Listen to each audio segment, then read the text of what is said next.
सबको जय यीशु की। प्रभु क्रिस्त में प्यारे भाइयों बहनों, यीशु बुला रहा यूट्यूब चैनल के माध्यम से प्रतिदिन ईश्वर का वचन को सुनने के लिए आज की रोटी कार्यक्रम के माध्यम से ईश्वर का वचन सुनने के लिए मैं आप सभी लोगों का हार्दिक स्वागत करता हूं। आज के दिन में विषय है नित्य प्रार्थना करनी चाहिए और कभी हिम्मत नहीं हारनी चाहिए। प्रभु यीशु ने लूकस के सुसमाचार अध्याय 18 पद संख्या 1 से 8 के प्रसंग में इस बात को रखा कि नित्य प्रार्थना करनी चाहिए और कभी हिम्मत नहीं हारनी चाहिए। और इस बात को स्पष्ट करने के लिए, गहराई से इस बात को समझने के लिए और समझाने के लिए प्रभु ने एक दृष्टांत हमारे सम्मुख रखा। दृष्टांत क्या है? एक निर्दयी न्यायकर्ता जो ना ईश्वर से डरता, ना हो जनता की परवाह करता, एक ऐसा राजा का बारे में बताया जिसके पास एक विधवा न्याय मांगते हुए जाती है और वो राजा उस विधवा की बात को लगातार अनसुना करता जाता, लेकिन वो विधवा हिम्मत नहीं हारती है। बार बार उस न्यायकर्ता के पास जाती है, न्याय की गुहार लगाती है। बाद में ये न्यायकर्ता क्या सोचता है, भले ही मैं ना ही ईश्वर से डरता हूँ, ना किसी की परवाह करता हूँ, मुझे किसी की परवाह नहीं है, फिर भी ये स्त्री बार बार आकर मेरे नाक में दम कर देती है, इसलिए मैं इसकी पुकार सुनूंगा, इसके लिए जो उचित है उस कार्य को करूंगा। और इस प्रकार से वो न्यायकर्ता उस स्त्री की बात सुनकर, उसके निवेदन सुनकर उसके लिए न्याय दिलाता है। इस दृष्टांत के माध्यम से प्रभु हम सबों से क्या कहता है? प्रभु कहता है, सुनते हो कि वह अधर्मी न्यायकर्ता क्या कहता है? क्या ईश्वर अपने चुने हुए लोगों के लिए न्याय की व्यवस्था नहीं करेगा, जो दिन रात उसकी दुहाई देते रहते? क्या वह उनके विषय में देर करेगा?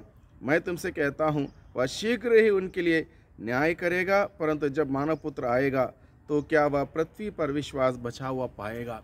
यानी कि प्रभु यीशु मसीह क्या कहते हैं इस उदाहरण के द्वारा, अगर हम भी निरंतर नित्य प्रभु के पास जाएं, हमारे निवेदनों को लेकर, हमारी ज़रूरतों को लेकर, हमारी प्रार्थनाओं को लेकर, हमारी मन्नतों को लेकर प्रभु के पास जाएं, वो प्रभु हमें निराश नहीं करेगा।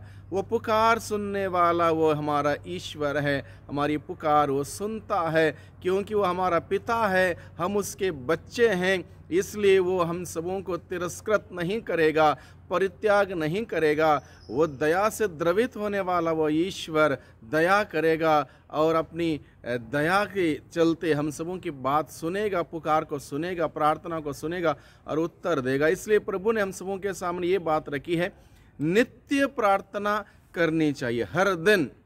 और ये बात प्रभु ने इसलिए कही क्योंकि प्रभु स्वयं नित्य प्रार्थना करते थे।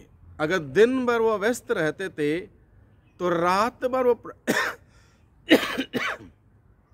अगर वो दिन भर व्यस्त रहते थे तो रात भर वो प्रार्थना में लीन रहते थे। अगर कोई भीड़ भाड़ होती थी तो वो पहाड़ पर चढ़ जाते थे, अकेले प्रार्थना में समय बिताते थे। व्यक्तिगत रूप से नित्य प्रभु यीशु मसीह प्रार्थना करते थे और उनके प्रार्थना का फल या प्रभाव ये रहा, जो कुछ भी कार्य प्रभु ने किया वो कार्य के द्वारा लोगों को आशीष मिली, लोगों को बरकत मिली, लोगों को चंगाई मिली, लोगों को छुटकारा मिला। ये प्रार्थना का प्रभाव रहा और ये बात प्रभु के शिष्यों को भी समझ में आने लग गया था। इसलिए प्रभु के शिष्यों ने एक बार प्रभु के पास जाके प्रभु से निवेदन किया, प्रभु हमें भी प्रार्थना करना सिखाइए। क्योंकि प्रभु के शिष्यों ने देखा कि प्रभु की प्रार्थना कितनी प्रभावशाली है और उस प्रार्थना के चलते प्रभु कितने बड़े बड़े अद्भुत से अद्भुत चमत्कारी कार्य करते हैं। इसलिए प्रभु के शिष्यों को मालूम चला कि यदि हम प्रभु के भांति प्रार्थना करना सीखेंगे तो प्रभु के कार्य हम भी करना सीखेंगे। इसलिए प्रभु के शिष्यों ने प्रभु के पास जाके ये नहीं कहा हमें चमत्कार कराना सिखाइए, मुर्दों को जलाना सिखाइए, नहीं, बल्कि उन्होंने इतना ही निवेदन किया हमें प्रार्थना करना सिखाइए। और इस प्रकार से प्रभु हम सबों को कहता है और वो चाहता है कि हम सभी नित्य प्रार्थना करें। क्यों नित्य प्रार्थना करनी चाहिए, इसके बारे में हम लोग गहराई से विचार करें। मैं समझता हूँ सबसे पहले ज़रूरी यह है, नित्य प्रार्थना करने का तात्पर्य यह है कि जब हम प्रार्थना में प्रभु के साथ बातचीत करेंगे, एक रिश्ता बिल्डअप होगा, एक रिश्ता निर्माण होगा, मेरे और मेरे प्रभु के बीच में एक रिश्ता निर्माण होगा।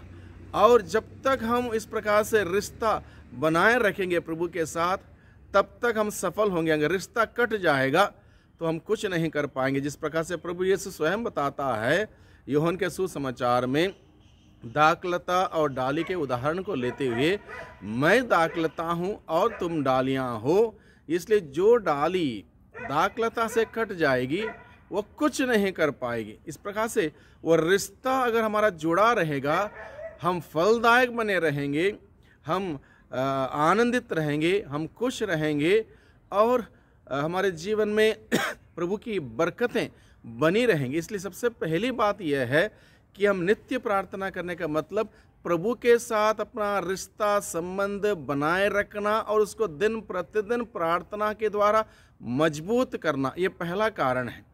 क्योंकि हम अपने आप में कुछ नहीं कर सकते।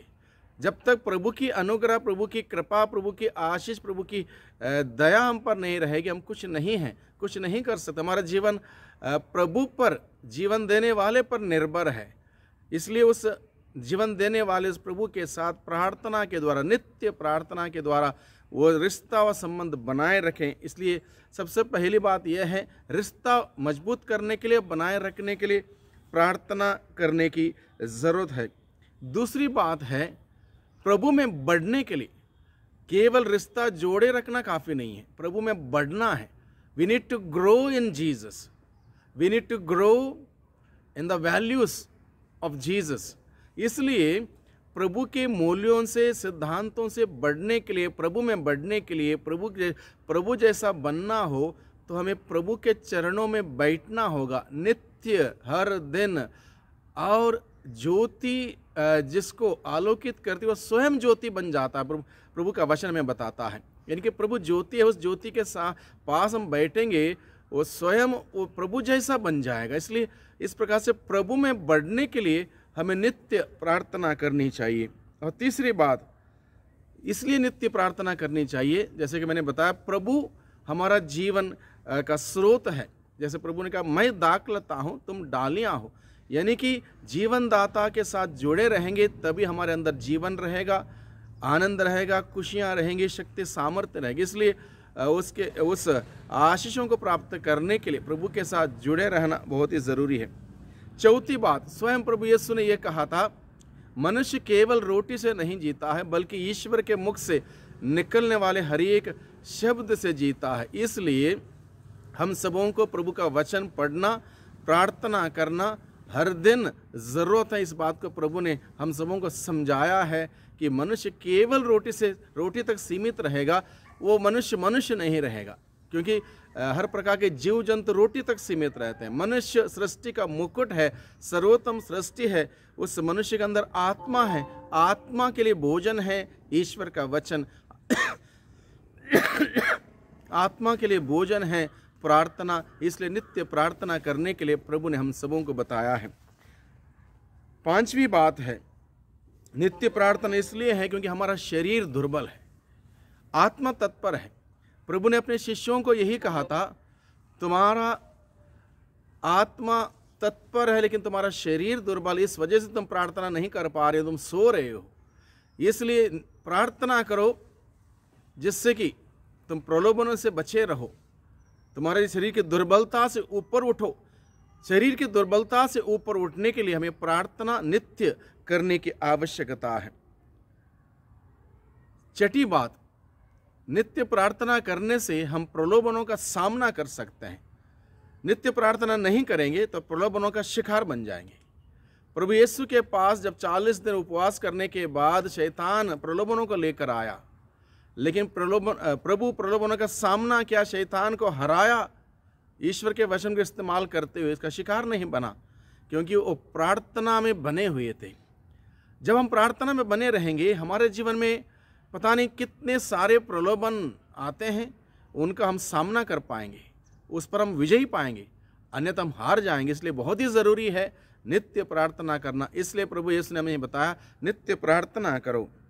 7वीं बात यह है, ईश्वर की इच्छा पूरी करना हो तो हमें नित्य प्रार्थना में पता लगाते रहने की ज़रूरत है कि कौन सी बात प्रभु की दृष्टि में उचित है, अच्छी है, नेक है, आदर्श है। उन बातों को, उन मूल्यों को, उन आदतों को, उन कार्यों को हम सिलेक्ट कर सकते हैं। अगर प्रार्थना नहीं करेंगे तो हमें समझ में नहीं आएगा क्या सही है, क्या सही नहीं है। हम अपनी बुद्धि से हम निर्णय लेंगे, हो सकता है कई बार हम लोग गलती कर बैठेंगे। प्रभु यीशु ने हर एक निर्णय लेने से पहले प्रार्थना की, चाहे वो अपने 12 प्रेरितों को चुनने की बात क्यों ना हो, तब भी रात भर उन्होंने प्रार्थना में समय बिताया। तब जाके जिंदगी के महत्वपूर्ण निर्णय प्रभु ने प्रार्थना के बाद लिए और वो सफल रहा। इसलिए प्रभु हमें सिखाता है नित्य प्रार्थना इसलिए करनी चाहिए, ईश्वर की इच्छा पूरी करने के लिए, और उसको ईश्वर की इच्छा को पूरी करने सीखने के लिए हमें नित्य प्रार्थना के द्वारा बल प्राप्त करने की आवश्यकता है। 8वीं बात है, प्रार्थना निरंतर अच्छा जीवन बिताने के लिए हमें ताकत देता है। प्रार्थना निरंतर एक अच्छा, सुंदर, क्रिस्तीय जीवन बिताने के लिए हमें ताकत देगा, शक्ति देगा, सामर्थ्य देगा। प्रार्थनाहीन जीवन बुराइयों में, बुरी आदतों में, बुरी संगतियों में, बुरे कार्यों में भटक जाएगा, गुमराह हो जाएगा।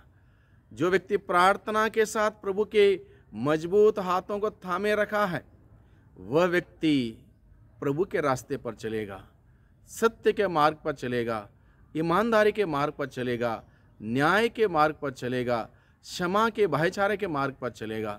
इसलिए प्रभु चाहता है मैं और आप, हम सभी नित्य प्रार्थना करें। भले हम लोग सामूहिक प्रार्थना करते हैं, व्यक्तिगत रूप से हम समय निकालें, हर दिन कम से कम 24 मिनट। 24 मिनट मैं इसलिए कहता हूँ, 24 घंटे हमारे पास हैं, 1 घंटे का 1 मिनट, 24 मिनट अगर हम बड़ी ईमानदारी से प्रभु को दें, यानी कि दशवांश, यानी कि 24 घंटे का दशवांश 24 मिनट हम दें नित्य प्रार्थना में, मैं समझता हूँ बहुत सारी आशीषों से हम सभी भर जाएंगे, कृपाओं से, अनुग्रह से भर जाएंगे। हमारा जीवन निखरता जाएगा, खिलता जाएगा और हम प्रभु की महिमा देख पाएंगे, प्रभु की महिमा कर पाएंगे।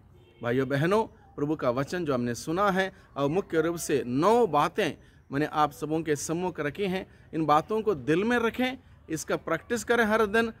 अगर इस प्रकार से हम आगे बढ़ेंगे, ज़रूर प्रभु की बहुतायत की आशीष हम सबों पर बनी रहेगी। वही प्रभु हम सबों को आशीष करें, अनुग्रहित करें। प्रभु की कृपा और अनुग्रह और प्रेम हम सबों के साथ सदा ही बना रहे। सबको जय यीशु की।